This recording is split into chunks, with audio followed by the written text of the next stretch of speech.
அவனுக்கு நான் நல்லா இருந்தாலே பிடிக்காது. சோ தனியா ஒரு பிளாட் பார்க்க சொல்லிருக்கேன்.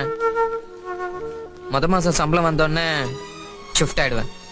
ஏன் இதுக்கு முன்னாடி ஷிஃப்ட் ஆகல? ஏன்னா முடியாது. வெளியில போனா பிச்சை தான் எடுக்கணும். கரெக்ட்? உங்களுக்கு எல்லாம் ஒரு நிலைமைக்கு வர வரைக்கும் பேரண்ட்ஸ் வேணும். அப்புறம் விட்டுட்டு போயிடுவீங்க. கேட்டா எங்க அப்பா திட்டுறாரு, அடிக்கிறாரு. எப்பவுமே உன்னை பத்தியே யோசிச்சுட்டு இருக்கியே, என்னைக்காவது உங்க அப்பா பத்தி யோசிச்சு பாத்திருக்கியா? ஒரு கவலையும் இல்லாம சுத்திட்டு இருக்க உனக்கே இவ்வளவு கோவம் வருதே. எல்லா ப்ராப்ளத்தையும் சமாளிக்கிறாரே, அவருக்கு எவ்வளவு கோவம் வரும். அந்த கோவத்துல 2 வார்த்தை திட்டினா, அடிச்சா என்ன இப்போ குறைஞ்சா போயிடுவ? அப்பா தானே. அன்னைக்கு ஏன் கையில அடி வாங்கின? ஒரு பொண்ணு செருப்பால அடிக்கிறது கூட தாங்கிக்குவீங்க. சொந்த அப்பா அடிச்சா மட்டும் தாங்கிக்க மாட்டீங்க. பாவம்டா பாவம், துரத்தி துரத்தி அடிக்கும்.